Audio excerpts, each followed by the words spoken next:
Fall in Colorado, yellow aspen, chunky sweaters, pumpkin spice, Xcel energy, leaving people in the cold to replace equipment.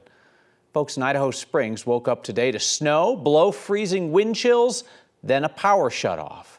Here's Marshall Zellinger. Getting the fire going is so last Friday. And you just lightly over and over again, it heats up the coal bed there. A toasty fire is still needed today in Alice, near St. Mary's Glacier, just outside of Idaho Springs, because outside, the cold slaps you in the face like a beard in the wind.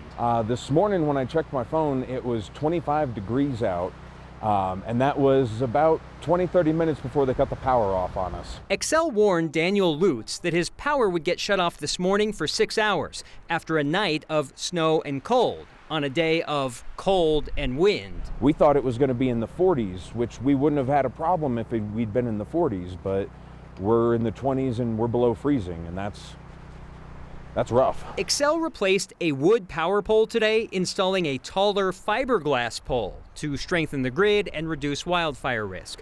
About 400 customers were warned of a power outage lasting until 3 p.m., which changed throughout the morning. We got notification that it would be on at 9:45. And then an 11:15 restoration.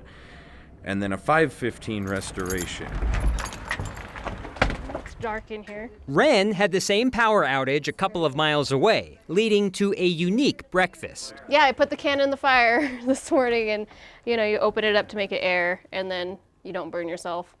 But yeah, you do that and you make yourself a cowboy breakfast. She got the warning over the weekend that her power would be off this morning. And I wrote it down when I got home from church yesterday.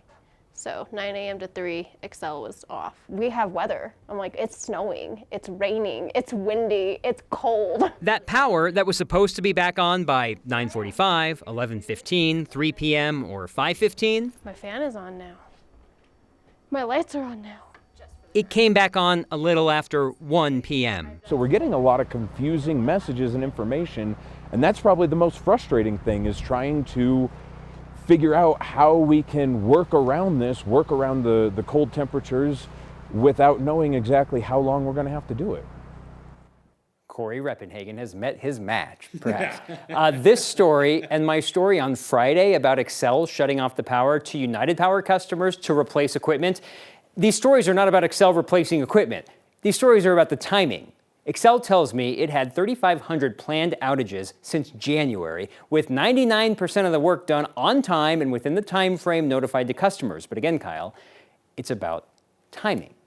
Yeah, I think it's especially tough when it's like the first couple cold nights of the year, right? Because people don't always have their houses properly winterized, like they're not quite ready for it, that kind of thing, and it's a shock to the system. Sure. Here, it was the snow that even the two that I talked to didn't expect the snow. Mm-hmm. On Friday, when we were talking about the weekend outage, it was because it was going to be cold in Cold Creek Canyon. Again, like, if you just wait a few days, could you still do the same work and not I don't know.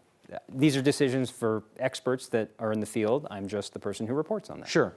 Also, his beard's majestic. Marshall, thank you.